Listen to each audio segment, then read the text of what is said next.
Mr. Jernigan, please call the roll. Okay, Mr. Huggins, Yes. Mr. Lawson, Yes. Ms. Ratio, Yes. Mr. Smith, Yes. Fleeton, Mr. Burton, Yes. Ms. Dickerson, Yes. Yes.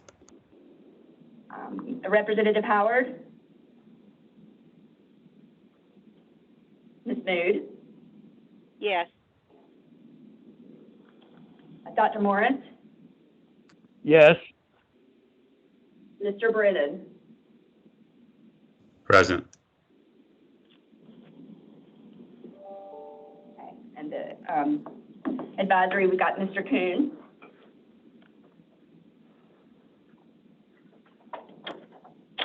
Mr. Walker. This is Al Coon. I'm here, Paige. Okay, thank you. Ms. Summers, Yes, I'm here. Ms. Robinson, Here. Mr. Green, I'm here. Mr. Jenkins, I'm here. Mr. Kane, thank you.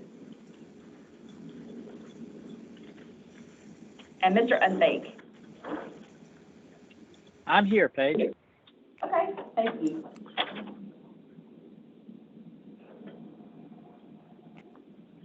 Next item, motion agenda has been adopted. Next item, Midlands Transit Riders Association update. Mr. Ando, anyone present for that? Mr. Gonset, are you on the line?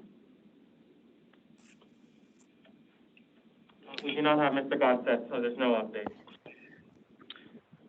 How about a call to the public? Anyone to speak? Mr. Ando? Are there any members of the public on the line that would like to speak to the board of directors?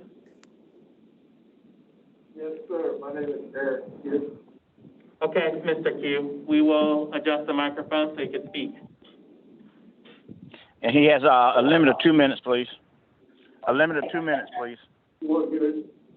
One second. Having a hard time hearing you guys. But I just wanted to say, as a participant in comment, I actively run both comment and dark 6 days a week. And I am trying to be patient with the service issues that have occurred. Even as eventually yesterday, I was given some misinformation that caused me to walk 2 miles. Mr. Chair? Now, I realize that I live in West Columbia, It's pretty hard to hear him. Is there any way to get it any my better? understanding is that there's some funding issues that can't be addressed because, the funding comes from outside of the. Mr. Ando, can you have the gentleman speak a little bit closer to the mic or try to adjust his I'm pretty sure maybe his volume? But that's how it runs 6 days a week. And if it ran in West Columbia on, other than the comment, which is 3 miles from my house, I'd ride it on Sunday. But I am trying to be patient. And I do, I rode the bus for Portland Street. I plan on riding the bus after Street.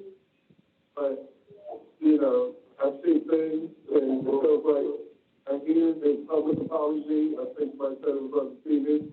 But what's going to be done? What's going to be done for the loading gun like this? Again, I use stars and I use comments. I'm quote unquote disabled, but I don't rely on my disability to get around. I just want a reliable service. I don't care if it's hard, because that's why I go to work, so I can pay to get around. But I'd like to know what's going to be done about these service hours. Thank you for your comments, sir. Any questions from the board? Mr. Chair. Mr. Chair? Mr. Robert Chair. Morris. Oh, go ahead. Mr. Morris, Chair, please. I had difficulty hearing that gentleman. Is it possible for Mr. Andor or the secretary to send us out in writing his statement? Yes, sir. I was going to make that acknowledgement also. So if, Mr. Jernigan, if you would, please transcribe and get that conversation out to the board so we can respond respectfully to the gentleman. Okay, sir. And Mr. Chair, could we also request that he would give us his name and address and maybe a way to contact him if we need to? Yes, sir. Point noted. Ms. Jernigan, would you please handle that, please? Yes, sir. Got it. Thank you. Any other individuals on the line, Mr. Ando, to speak? Are there any other members of the public? I'm sorry, I was trying to get a better connection to the conversation. Was my name and address requested? Is that what I heard? Yes. Okay, I'll go ahead and give it out if you guys can hear me. I hear you, sir. Go ahead. Okay, my name is Eric, spelled E-R-I-C. Okay. My last name, I will spell it for you. It is C-U-E. Okay. My address is 708 Andrea, A-N-D-R-E-A. Okay. Court, C-O-U-R-T. West Columbia, South Carolina, 29169. And if there's anybody on the line from West Lexington County, I think I'm in the West Columbia District 3 area. Matter of fact, I'm pretty sure this people are part of the councilwomen. Okay. My telephone number, I think was requested, 803 543 1061. Thank you, sir. Mr. Ando, any other individual on the line? No, we do not have any other individuals. Thank you. That brings us to item number 5, public hearing. Mr. Ando? Mr. Chairman, we just have a special presentation for item number 5. And this is a presentation of an award to Mr. Ron Anderson, representative from the City of Columbia. And this is from the staff and the Board of Directors. It's to thank him for many years of service on the Common Board of Directors from November 1st, 2011 to February 21st, 2021. I'll show this on the camera. Is Mr. Anderson on the line? I am. Mr. Anderson, I want to tell you, I would like to tell you how much I appreciate your service and actually your guidance and mentorship over the years. You're very valuable to the board, and we still want you to be around, and I will be calling upon you to help guide us through the next few years of the Comet, and I would love to extend that relationship to a special counsel, or I shouldn't say counsel, but a special advisory to the board, Mr. Ron Anderson. Can we get a congratulations to Mr. Ron Anderson, please?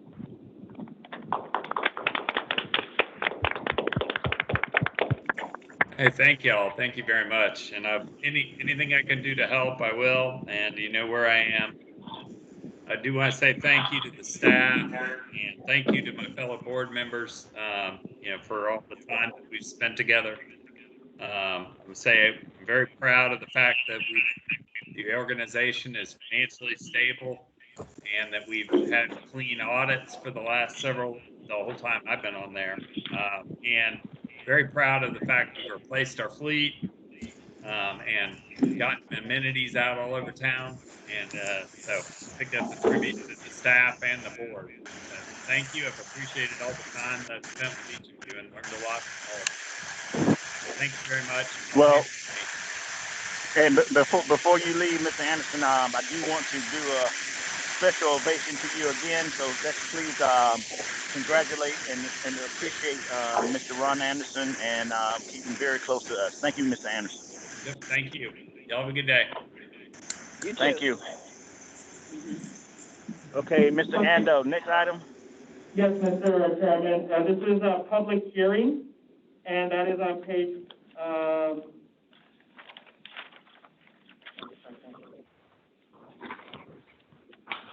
4 of your packet. And this is the fare addition to Soda Cap Connector and children 6 to 18 years of age. Back at the February 20th Board of Directors meeting, the board authorized the following actions related to fares. To provide 12 free special event days, recommend implementation of a fare for Soda Cap Connector routes 1 through 4 for $1 basic and 50-cent discount, and then recommend implementation of a fare for children ages 6 to 18 for those that are not participating in a school district that's contributing to the comment, and eliminate free rides for children under 15 years of age. Fares that children would pay would be in the discount category. Because we're about to complete the installation of barriers on all the buses and we'll be ready to start resuming fares, and this will be discussed at the Finance Committee next month, we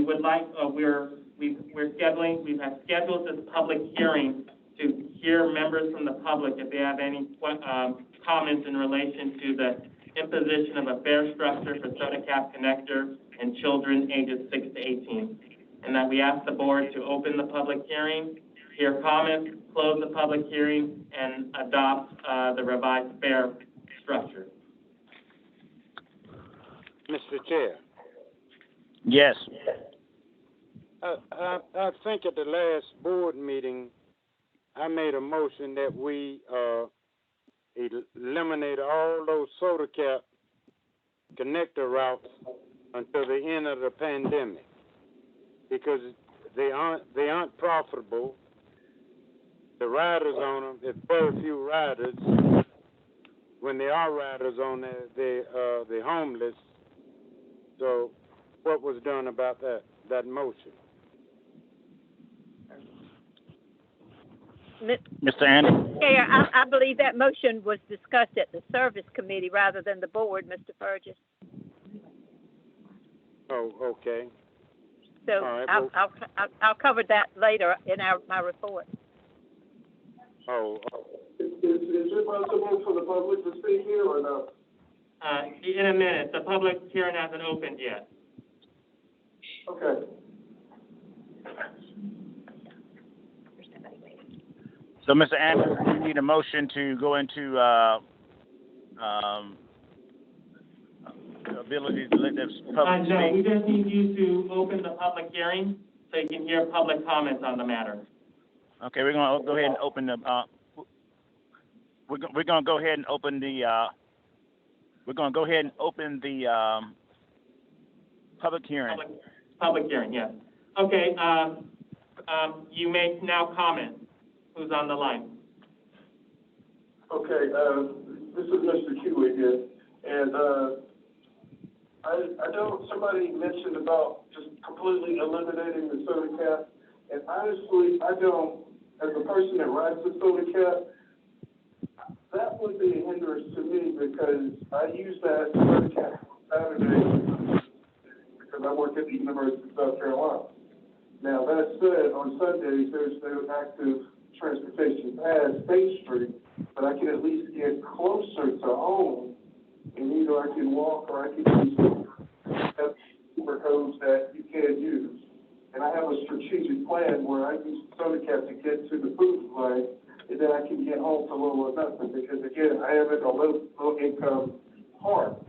Now, that thing about the homeless people, I do agree with that, because there do tend to be a lot of homeless people on that bus because it's free.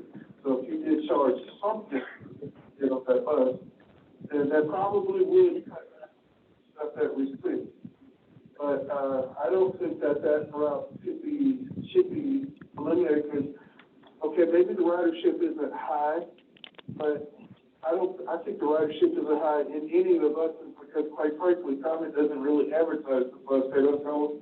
From what I can see, especially on the Lexington County side, there's no advertisement for this bus. You see people walking all the time, and if you ask them, they don't know, but nobody's trying to tell them either.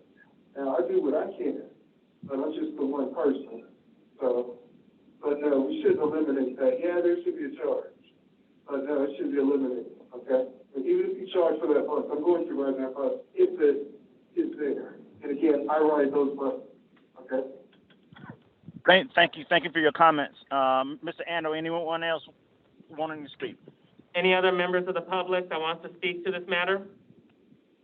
Yeah, I'd like to speak on it. This is Mayor Barry Walker.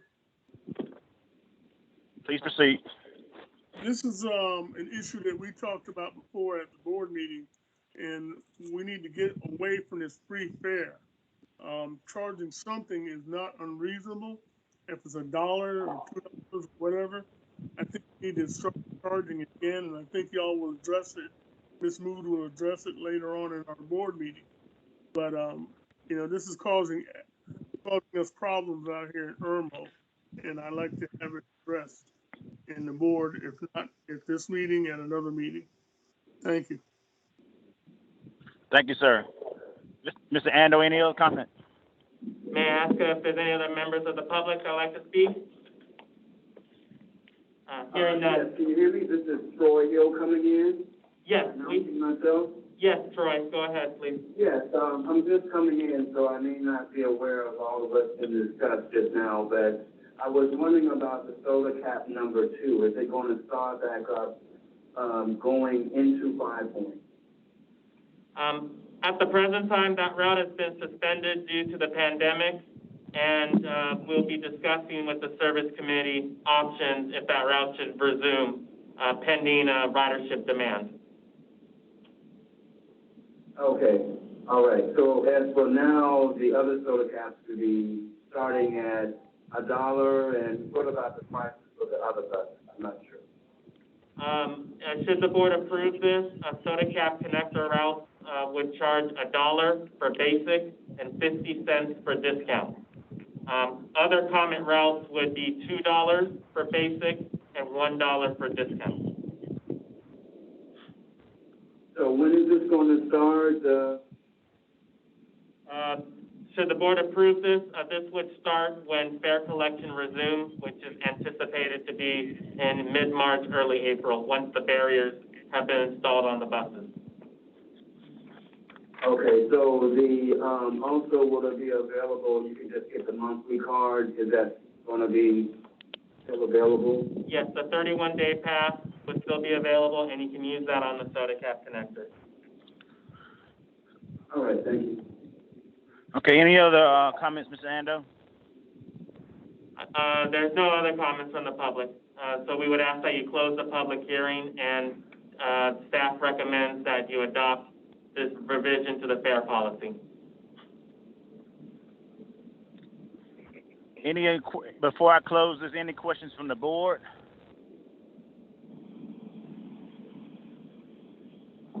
We're going to go ahead and close this hearing. And how should we move forward with the motion? Yes, Mr. Chair. Is there a motion from service or a motion from finance? Mr. Chair, maybe it should be some discussion in service so everybody can get an understanding before we bring it back to the board. I have no clue to what's being discussed about these fares. Because the last thing I discussed was eliminating them until after the pandemic. Ms. Mood? Mr. Chair, since the public hearing is a matter of fares, we didn't propose something from the service committee with the fares, and I defer to Mr. Smith. Mr. Smith? Well, John, correct me if I'm wrong, but I don't think we addressed this particular issue either in finance. Yes, so you did address this particular issue in finance in February of last year.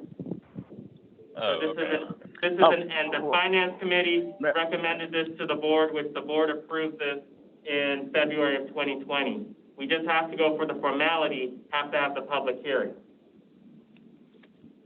And this was delayed because everything got, all fares were shut down? That is correct. Okay. Mr. Smith, Mr. Smith, and according to service and with Mr. Smith, can we defer this item to our next board meeting? That certainly seems wise to me, especially, so now we've had a public hearing, we've gotten comment. in committee, perhaps we can take a look at it again in conjunction with the whole package of resuming fares, which we're considering as we're in the midst of considering right now. So, Mr. Andrew, do you need a vote for me to defer this item, or can I just defer this item to the next board agenda? You could just defer this item to the next board. Mr. Chair?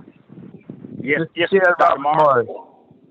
I still think that this should go back to finance and service, because we will have meetings before the next board meeting. Very good.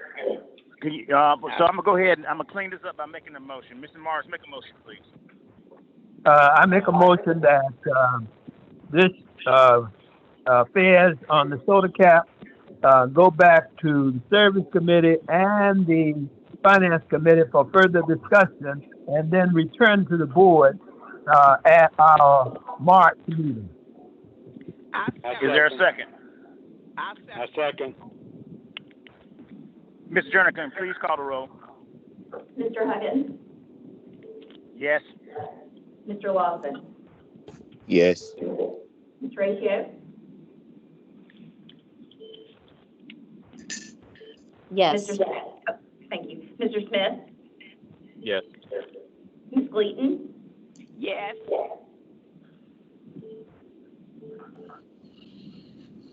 I'm sorry, Mr. Burgess, Yes.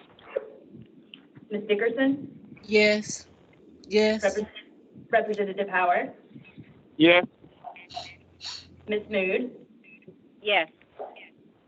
Dr. Morris, Yes. and Mr. Brennan. Yes. Very good. Thank you. So that brings us to our next item. Mr. Chair. Is Yes. Is Mayor Walker still online? Yes, sir. Yeah. Yes. Is Mayor Walker still online? Yes, sir. Yes, I'm here. Yeah, I went up to the cemetery over the weekend. Harold Bowell was a real good friend of mine, and I think y'all did a good job on cleaning up that cemetery, and I let you know on that. Well, I thank you. Interrupt our meeting. Point well noted. Point well noted. And Mr. Walker, thank you for doing that. He's a good friend of mine also. Thank you. Sure. That brings us to item number, Mr. Ando, that brings us to item number 6. Is there a motion to adopt the consent agenda? I'm drawing a blank. Help me out. So moved, Mr. Smith. Blank. Okay. Ms. Jernigan, did you get that? Please. It was a little garbled, if we can repeat, please. And the members, please, can you mute your phones? I can't really hear. Yes, ma'am. So, we need individuals to mute their phones because we get too much reverb. Please mute your phones. Okay. Please mute your phones.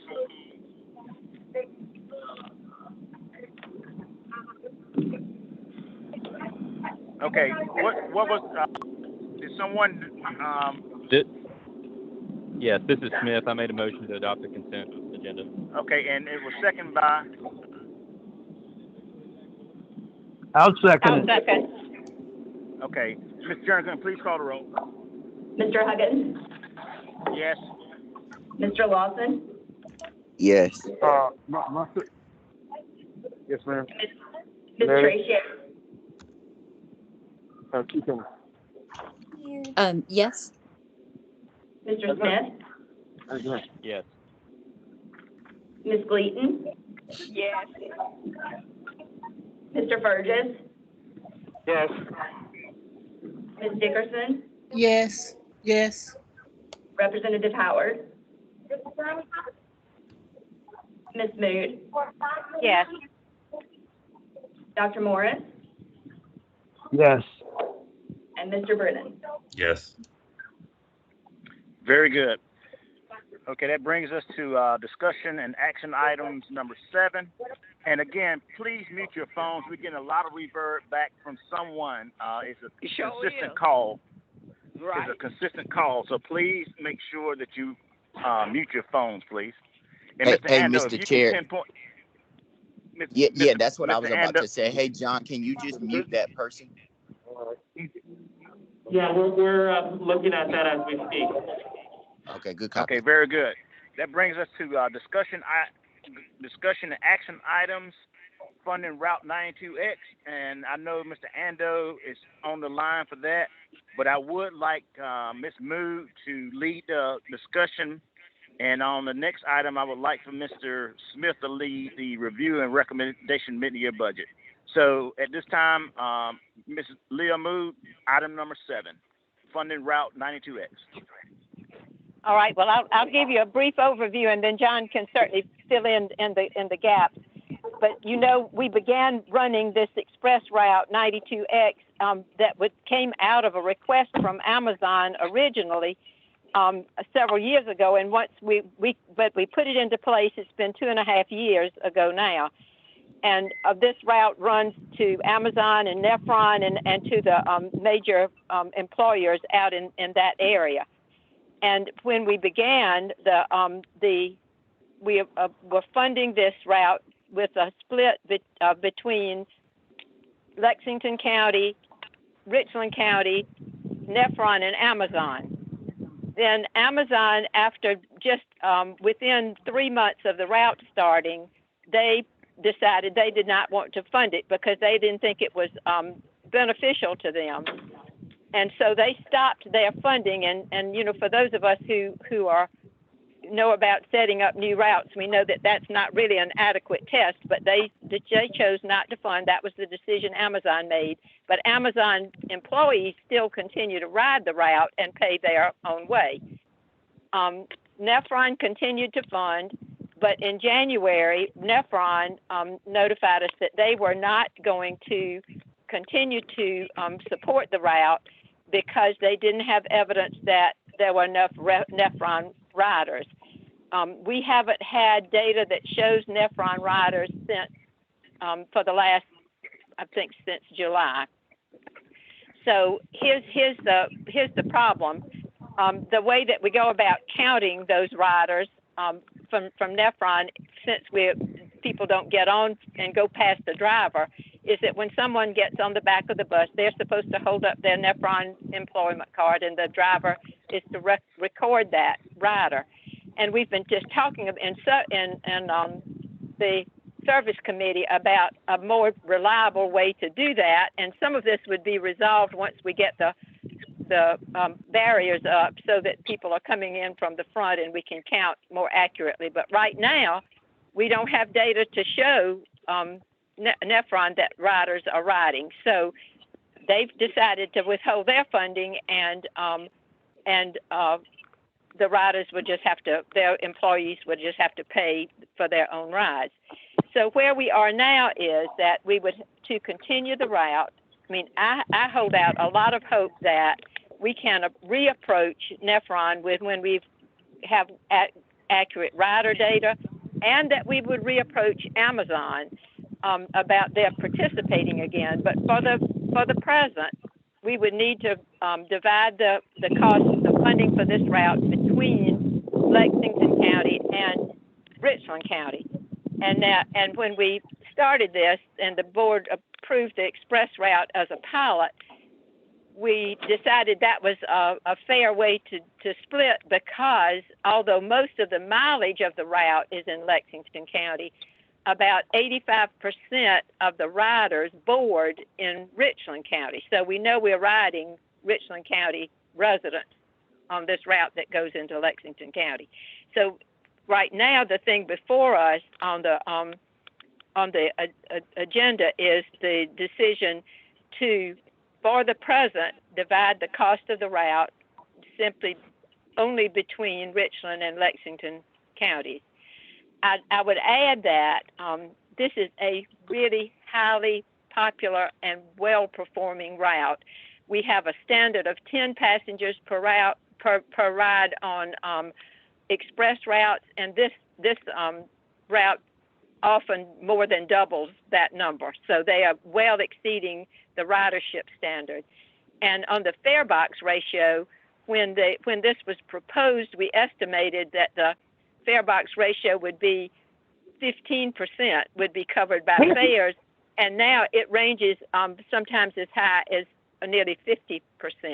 So it's doing well on every measure, on every service standard that we have, and I would recommend and I would make a motion that we continue the route funding with the funding divided between Richland and Lexington County, and continue to make overtures to the employers in the agency to participate in the funding of the route. And I'll second that one. Mm-hmm.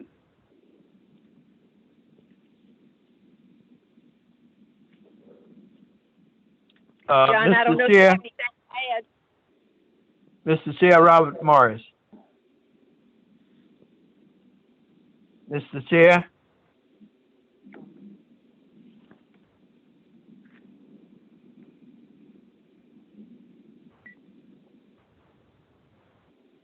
Mr. Chair.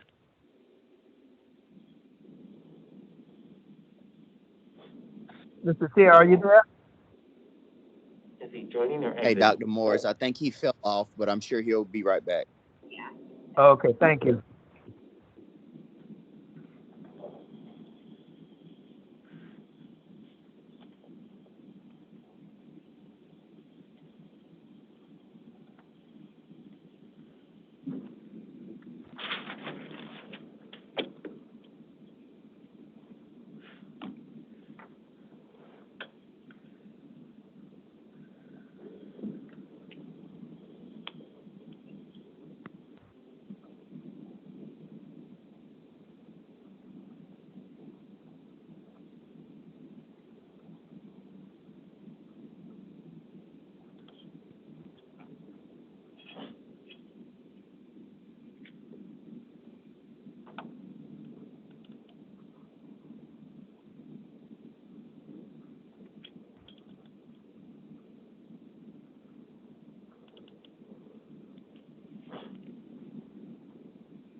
I'll return the treat as soon as I'm done with it, brother. I appreciate you, man. Yeah, I can fix it.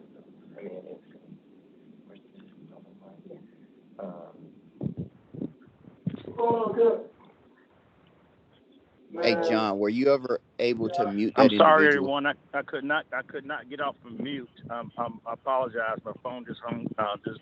I think, Mr. Mars, I was hearing that you had some questions. In my absence, yes. Did you get your question? No. Please. My question is, well, it's not a question, it's a statement. At the last Finance Committee meeting, we discussed this item, and we suggest to Mr. Andor to try to get us more information from RapDad, and maybe using some of the buses with barriers so the riders can come through the front so we can appropriately identify those riders. And then we would have more accurate data that we could go back to Nephron and Amazon and present our case again. But somehow we just have to work more with RapDev to get the information that we need. We can go back and negotiate again. Point well noted, Mr. Mars. Any other discussion from the board members? This is Debbie Summers. I would need those numbers, what the changes would be, so that I could take it back to the board for approval. Ms. Mood? Yes. Yeah, she's talking about exactly what the Lexington share of the cost would be. Yes, ma'am. I'm sorry, I don't have those numbers. John, you have those?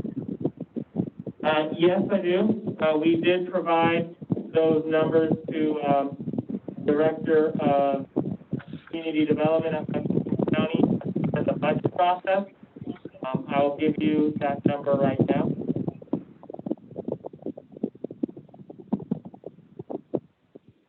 Okay, I'll reach out to him. Thank you.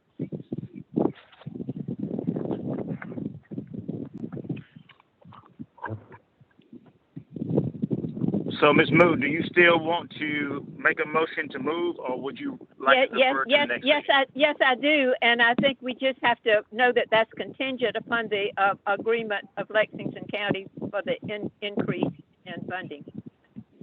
Okay, make the motion, Ms. Moon. Matt, one other question. I'm so sorry. One other question, just for clarity. So the only Richland counties will not change, just Lexington? The total amount would be divided 50-50 between the counties. Is the way it was done before. Right. Okay, so I guess what I'm stating is, it makes sense that Richland County would need to know that amount as well, or not? The Richland board County takes Council? action on behalf of Richland County. Okay, all right. And Ms. Summers, to answer your question, Lexington County share would be a total of $35,643.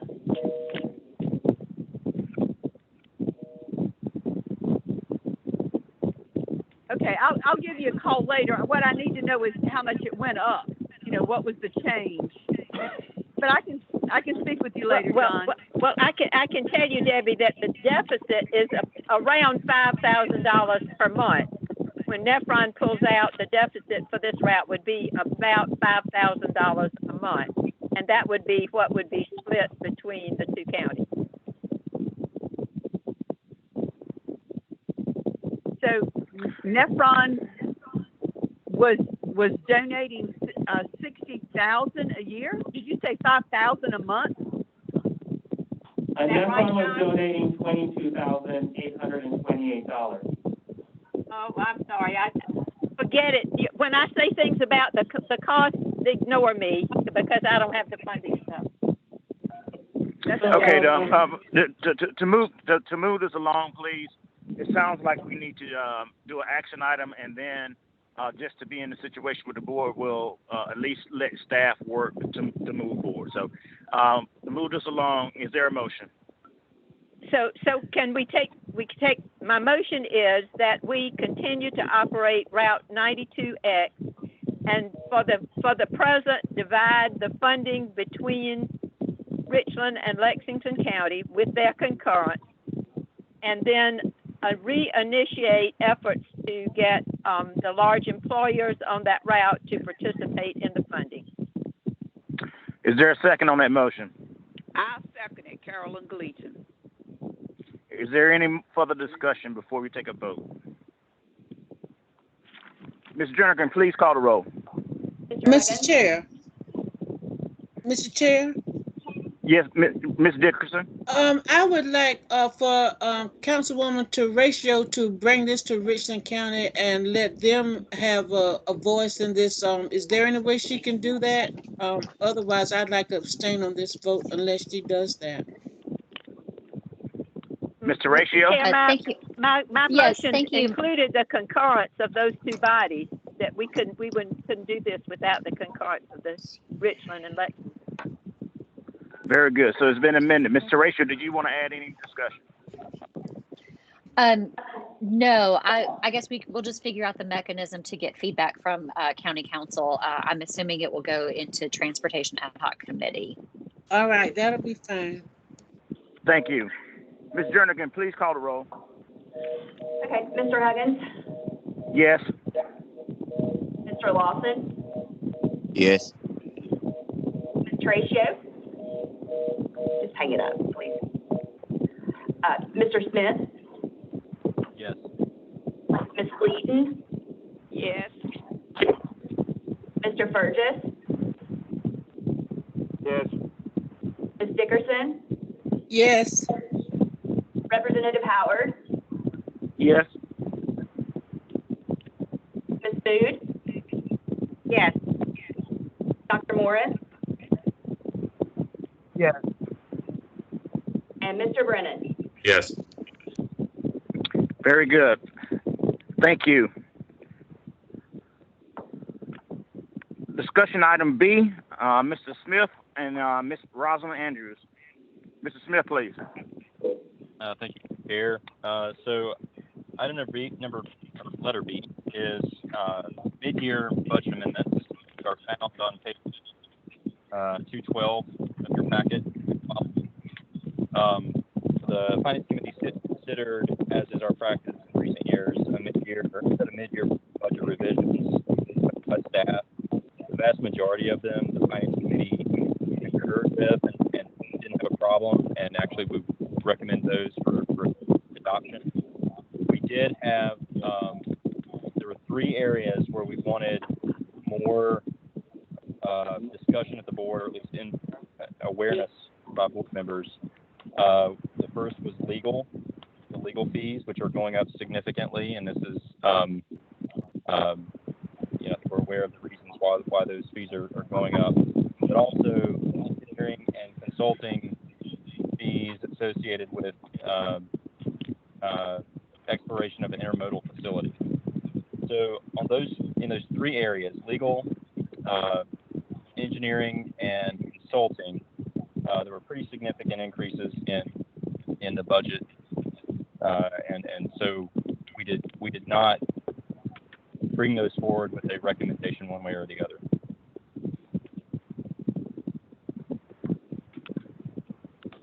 Excuse me, everyone. Yeah. I'm sorry, Dr. Morris, but if I could ask again that if the members aren't speaking, if you could mute your phone. We're having a real difficult time hearing, and it sounds like somebody may be in their car or walking. Outside, yes. Outside.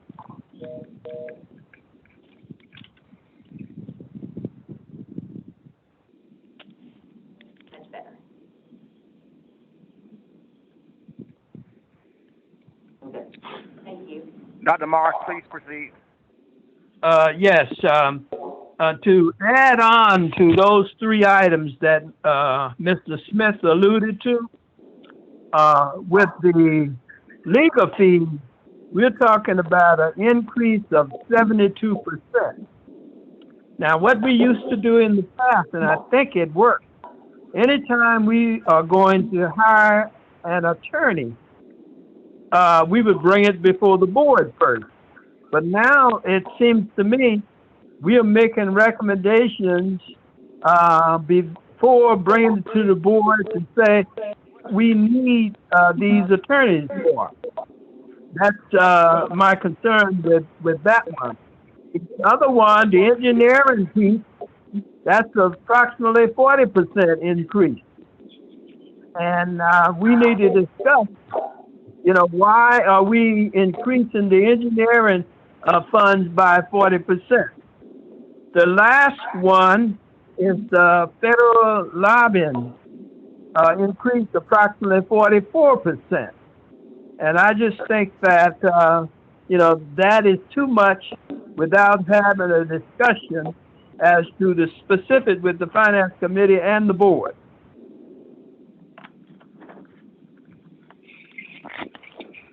Any questions generated from Dr. Morris's questions? Dr. Morris, for the board?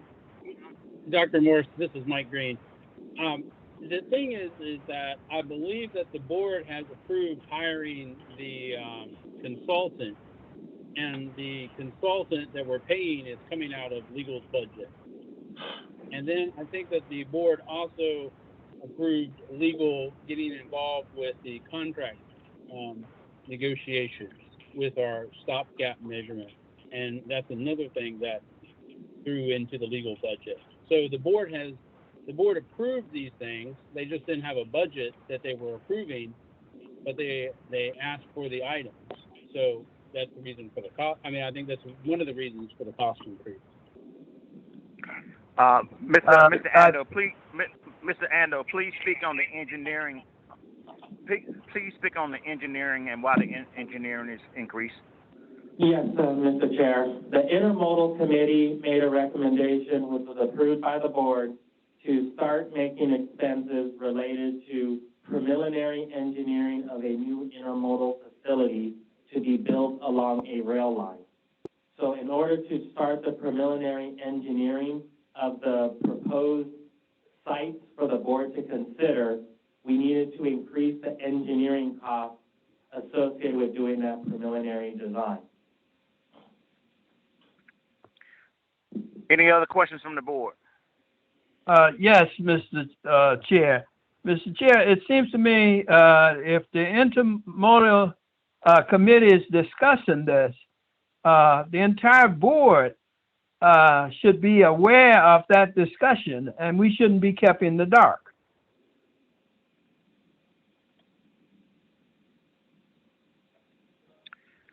Mr. Ando, would you like to respond to that? Yes, Mr. Chair. Dr. Morris and members of the board, the Intermodal Committee, they brought forward this recommendation at the last Board of Directors meeting, and then we also brought forward that recommendation to the Finance Committee to get the board of direction. We did discuss this in executive session last month in relation to the strategy, so this is just requesting the funding piece so that that strategy could be implemented as discussed in executive session. And I don't have... As chair of that committee, Mr. Chair, I don't have a problem with that. I understand that, but I've never heard anything about the $575,000, nor the expenses on the other two that I mentioned. Okay, well, what I will do is I'm gonna ask Mr. Smith to make a motion, and Mr. Smith, with me being on the intermodal chair, I will spend more time with board members to explain why we need to move forward with a engineering and process to get us in a situation and where we can have a new intermodal center. So, Mr. Smith, would you please make a motion eliminating the engineering piece, please? So we're gonna have. It sounds like we're gonna have more discussion about the intermodal stuff. Is that correct? Yes. So okay. So I make a motion that we adopt all of the budget amendments proposed by staff, including the legal increase, with the exception of the two items related to the intermodal facility, those being engineering and consulting. Is there a second?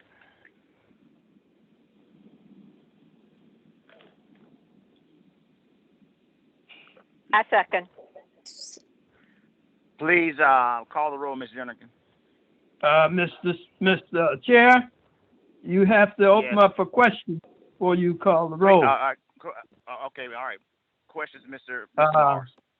Dr. Mr. Morris. Chair, I'm not against the attorneys. I think they're doing a great job, but I think it should come to the attention of the board, the attorneys that we are hiring, and how much we are paying each one of them.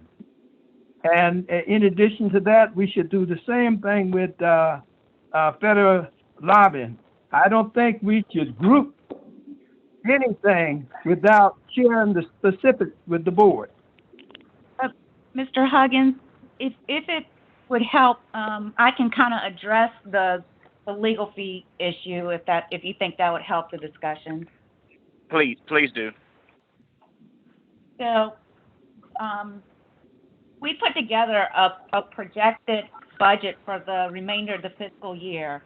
The reason why the fees have increased is because we are trying to, while not be overly conservative, we also have to take into account that there are two matters that we are currently in negotiations on, that both of which could end up in litigation.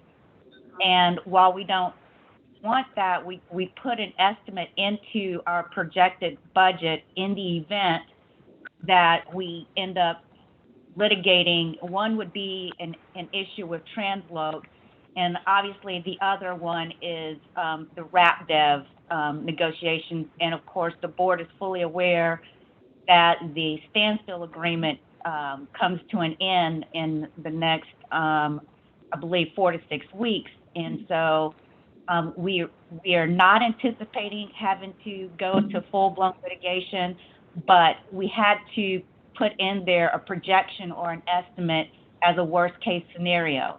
So while the budget has increased, we may not realize that increase if we're able to avoid litigation in these two matters.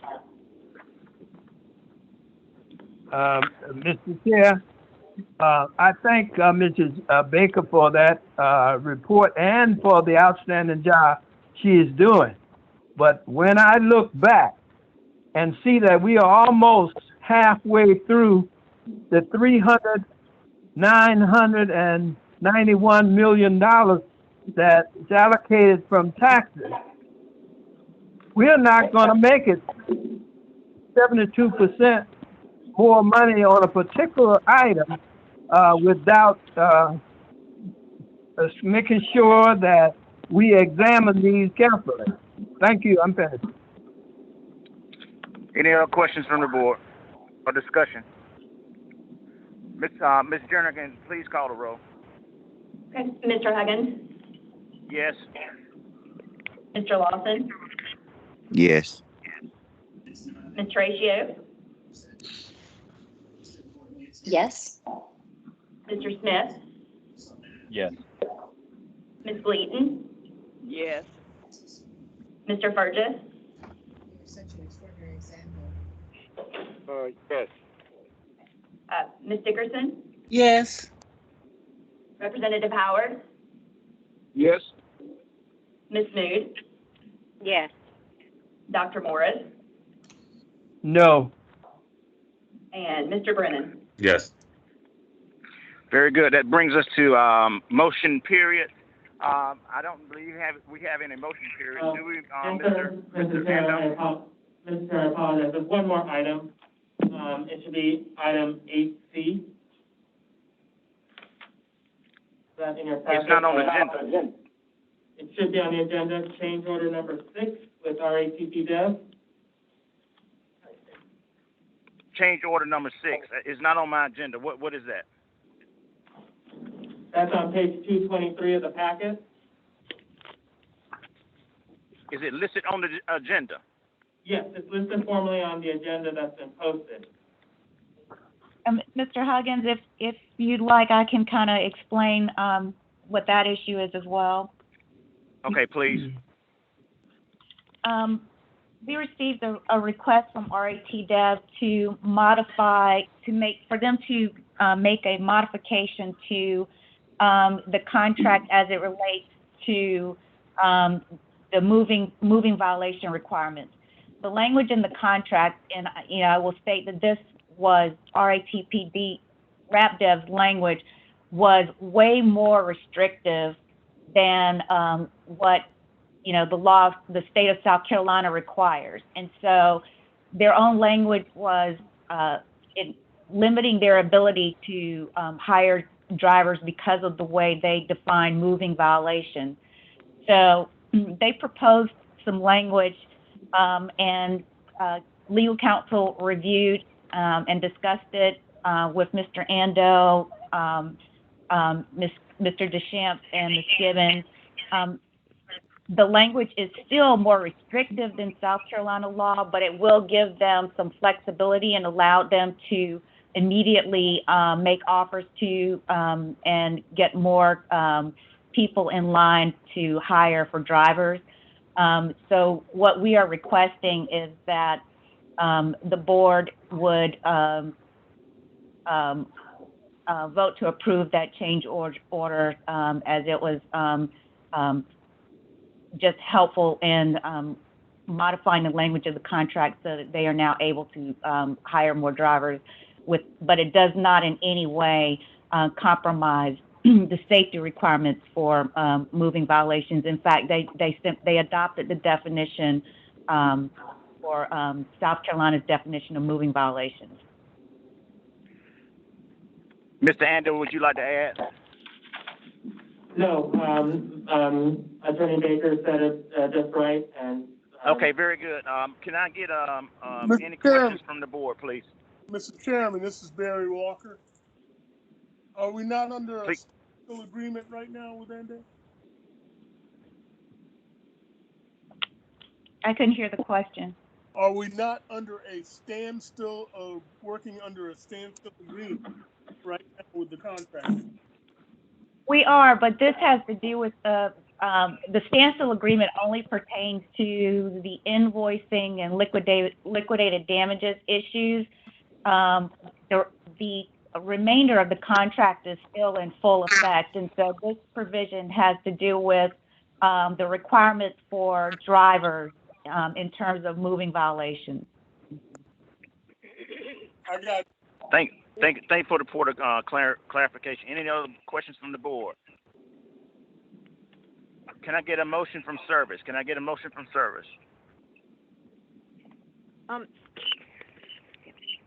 Yes, I make a motion that we approve the change order number 6. And I second it. Second by Ms. Gleaton. Ms. Journer, is there any discussion before we vote? Ms. Journer can call the roll. Mr. Huggins, Yes. Mr. Lawson, Yes. Mr. Ratio, Yes. Mr. Smith, Yes. Ms. Gleaton, Yes. Mr. Burgess, Yes.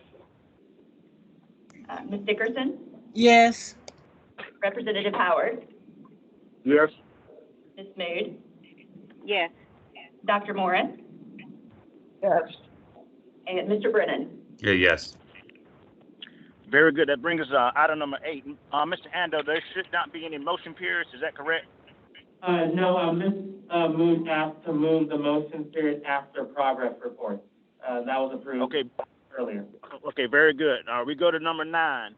And I have instructed all board members I was going to try to keep this meeting to less than an hour, but it's getting close to an hour right now. So as far as the chair report that I have, I am going to defer that time to Ms. Mood because Ms. Mood needs more time than 2 minutes.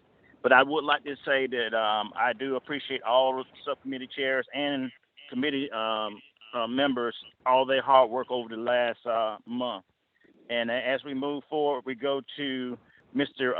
Deschamps, giving a quick overview of what's been happening with COVID-19. Mr. Deschamps. Okay, thank you, Mr. Chair. The COVID-19 ad hoc committee did meet, and still the same things are in line as far as the governor extending the state of emergency and CDC requirements for masks. We also still testing staff through Lovelace Family Medical. They did ask us to look at changing our testing date. We were doing Tuesday, Wednesday, and what we're looking at is consolidating that to one day because of their staffing requirements and their workload as it relates to testing and now the vaccine. And at my last conversation with them this morning, we're looking at a possible date of March 5th, which is a Friday, where we can maybe extend the hours and do our testing there. We did do testing last month. We did, through that process, had one positive, and from that, we did have some other positives in our customer experience department and also in our dispatch area also, which we addressed. Also, too, we continue to do testing through DHEC through down at Comet Central Wednesday through Saturday. Our Don't Miss Your Shot campaign, I think, is going well with our partners that we have out there and getting the message out to the community, churches, and all. So that's been going well. And the last thing I'll just mention is with the with the COVID ad hoc committee, we're moving our meetings to align with the other monthly meetings. And basically that means that now the COVID-19 ad hoc committee meetings will be on the second and the fourth Friday of each month at 10 a.m. Thank you. And I also wanted to add, Mr. Deschamps and Ms. Pam Bino-Reed, all the great work you've been doing with the vaccination points, and I just want that to be noted in the minutes that you have done an excellent job. As we go to the next one, Intermodal Committee, I'm going to pass on that and work with Dr. Morris and other committee members to inform them on how we're moving forward on the intermodal progress. As we go to service, I'm sorry, hello? As we go to service committee update, Ms. Mood. All right, and I will make this as brief as possible. I appreciate your grace on it. There were several things on the service committee that I just wanted the board to be fully aware of. And the first one is on the long-range plan that after consultation with board members, it was decided to have the long-range plan consultants presentation and the board discussion at the March board meeting rather than in a separate workshop. And so plans are to have this item early on the agenda, and the expected time frame would be about 30 minutes for the consultant's presentation and 30 minutes for questions and the decision by the board. There's one major concept question that they need our decision on. The board members are going to be sent a hard copy of the consultant's presentation just as soon as possible after today's meeting, so you'll have plenty of time to review it, and we encourage you to become as familiar with it as you can so that we can facilitate the discussion at the March board meeting. The second item I want to address is ridership data. We have had non-availability of accurate ridership data, and that continues to be a problem for the service committee in monitoring the service. The latest ridership data we had from RapDev in our meeting packet was for November, and John's reported to us that the staff has been working with RapDev to reconcile the ridership data, and they've done that through the October, and they're now working on November, and we will have that at our March meeting. Part of the issue here has been how that works with Solutions for Transit, which is the IT program that we use for our database. And so a representative for from Solutions for Transit will be present at our March committee meeting as we get an update on a joint COMET and RapDev efforts to resolve this issue. The third item is on-time performance, and this on-time performance is one of the key performance indicators for the transit system. The contract standard is 85%, and RapDev reported to the service committee 43% for November in our February meeting packet. And this is another, has some elements of IT problems.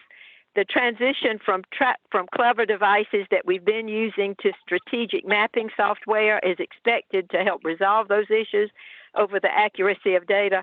And that transition is taking place in March and expected to be completed in April. And so the committee has asked the COMET ED, asked John and the RapDev General Manager, Mr. Bell, to bring to the March meeting a joint plan for resolving the issues. And several of those were enumerated by RapDev in our meeting packet. So along with a progress report of where they are on getting accurate on-time performance data. So you'll be hearing more from us on that. The fourth item is on staffing. RapDev reported to us that out of the 124 drivers that would be fully staffed, they have 3 operator vacancies, and also they have 10 positions that are listed as on leave, and they also have 3 mechanic vacancies. And recruitment is ongoing for the vacant positions at the time, but that means that we do have fewer drivers than we would need to have to be fully staffed. At the time of our meeting, all of the key management positions were filled, we have two of those positions are filled by an interim. That's the general manager position and the safety position. And we have two new newly filled positions. That's in quality assurance and in paratransit management. But now, since our February meeting, we've been informed that we have a resignation from the operations manager that'll be effective next week. So they will be trying to fill one of the key positions. The fifth item is on customer complaints, and here I'm embarrassed to confess to you that we were also trying to hold our meeting to an hour, and I just plain overlooked that we'd not discussed the customer complaints. But we did have data in our packet on complaints from August through December of 2020 showing 349 total complaints. Now that's an average of about 17 per week, that on average. And the report shows that 121 of those complaints were not meeting the time frame for follow-up from RapDev. I've begun some analysis of that data, and I'm going to be discussing that with John and Eric in preparation for our March meeting. But since the February meeting, I've requested a list of complaints for February 8 through 16, and that's the first 9 days of the rollout of changes in service. And during that week, that 9 days, we had a total number of 52 complaints, customer complaints, and the time frame from February 17th through 22, that's the next 5 service days, we had 26 complaints. So you can see that both of those are well over what we were getting prior to the rollout. Now, none of these complaints include things that were posted on the internet or talked about on the media. These are those complaints that come into our customer service representatives. We'll be examining the data in more detail, especially for incidents that indicate a need for action to prevent disruption in service. And those are categorized as, the bus didn't show up, or the bus was late, or the bus left early, or passengers were being passed by at bus stops. So those are things that we'll be looking into in much more depth and working with the RapDev representatives who come to the service committee meeting. The two remaining agenda items reflecting service issues were raised that came out of the special meetings and presentations to the board were deferred until March, and they are in relationship to uniforms and media participation. And so finally, I'm sorry to be so wordy, we had two motions. One of the motions came from the committee to the board, and that was about the funding for Route 92X, and we've already covered that. And a second motion is related to the soda cap service, and I'll present that in the motion section. And that concludes my report. Okay, thank you, Ms. Mood. Any questions for Ms. Mood? I will open up questions during the motion period, but for the sake of time, if there are pertinent questions, please ask them now. But I will open up questions during the discussion of the motions. Ms. Mood, I just have a question or two. This is Mike Green. Yes. You said the on-time performance that was reported from RapDev was at, what, 48%? 43% for November. 43% for November. And that was the last time that we got a performance evaluation from them, right? That's the last data that we have from them, right? Okay. And thank you. And how many drivers did you say that they were down? I was out of a total. If we were fully staffed with operators, then we would have 124. I'm reading to you from the material they've provided us, and there are three vacancies, and there are 10 employees that are listed as on leave, and then they also have 3 mechanic vacancies. So 3 vacancies, 10 on leave, and 3 mechanic vacancies. That's correct. Okay, thank you. Appreciate it. Next report is Mr. Smith. Mr. Smith. Thank you, Mr. Chair. Most of the items that for finance this month have already been addressed in the board up in either the consent calendar or the discussion of Route 92X and the budget amendments. I would like to just take a moment to congratulate Roz and finance staff once again, this time for successful completion of the CAFR. We didn't discuss it because it was in the consent calendar, but they had a really good report from the external auditors, and the CAFR was really well put together. So kudos to finance staff for that. The only other thing that I wanted to mention to the full board is that the finance committee is still studying electric buses. We want to make sure that we don't move too quickly on something. So we've kind of gone through a couple different scenarios on the possibility of a trial run for electric, but that's still in committee. So we will probably have more on that next month. Thank you. And I want to concur with Mr. Smith on Ms. Andrews and her staff. I know what it takes to put together a CAFR and how much time it takes, and for you to get a successful success on that, I really want to commend it. And Ms. Jernigan, please make sure that reflects in the minutes. Executive committee updates. Derek Huggins, I don't have any updates unless the executive committee, Ms. Horatio, Mr. Smith, or Mr. Lawson, if you want to add anything on any kind of update or report or suggestion or discussion. Mr. Chair, no, but one of the things, well, I will say yes. One of the things that's been a hot topic of discussion around the county, and probably I'm guessing the city too, has been just a lots more trash. So compounded by the fact that we don't have as many people to pick up trash. Probably there haven't been as many volunteer efforts over the winter months, and lots of people eating out. So I have sent an email in to just look at our policy on mitigating trash. So both making sure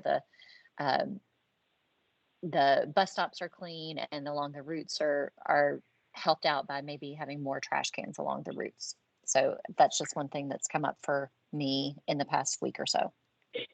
Thank you. Mr. Lawson. Hey, sir, I don't have anything. Mr. Smith? Mr. Huggins, I have a question, Carolyn Gleason.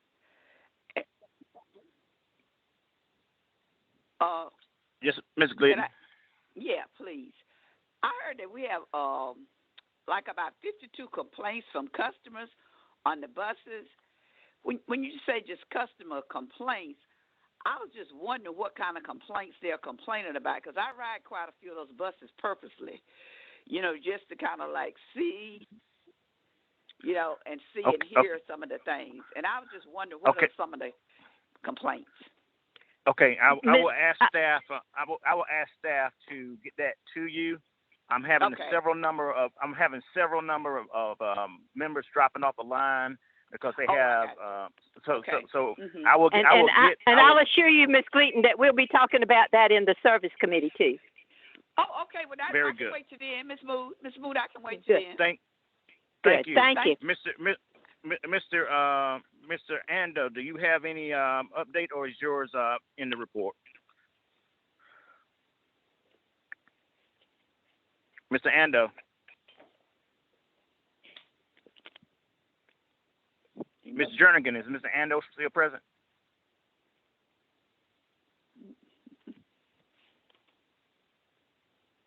Hello? Hello? They both are any other board members present? Yes. Yeah, Mr. Chris Lawson. I'm here. Mr. Ando, do you have a report? Ms. Jernigan, are you present? Uh-oh, we've lost the staff on the call. I moved that we adjourn. Okay, what we're going to do, we will amend the agenda next time to make sure Mr. Ando gets the time to talk about his report, and from this point on, is there a motion to adjourn? Well, I had one motion for the motions period. Oh, Make a motion, please. All right, this is a motion that came out of the service committee where there was a concern about whether ridership was justified on continuing soda cap service at its present level during the pandemic. And so what the committee voted was to bring a recommendation to the board to ask for direction regarding any modification of soda cap service during the pandemic. And I would just ask if that could be referred to the service committee for consideration. Okay, is there a motion? That's my motion. That's your motion. Is it second? Second by Mr. Fergus. Second by Mr. Fergus. Please, Madam Service Secretary, please make a note of this just because we have lost staff. We will have to call the roll on this. If you would, is Jernigan back on the line? Okay, what I will do is I'll ask, yes. I think you can do just a voice vote, and that way, if there's anyone who opposes, just make note of the nays. Okay, thank you, Ms. Baker. A voice vote will be all in favor. Say aye. Aye. Aye. Any nays? aye. Any nays? Motion carries. That brings us to item number 10. Mr. Fergus, would you like to make a motion? Mr. Fergus, would you like to make a motion? You looking for a motion to adjourn? Yes, I'm looking for a motion to adjourn. Yes. So moved. So moved in second. All in favor, aye? Aye. Aye. Bye. Thank you. Thank you. Thank you. Thank you. Have a good afternoon. All right, you too. Bye-bye.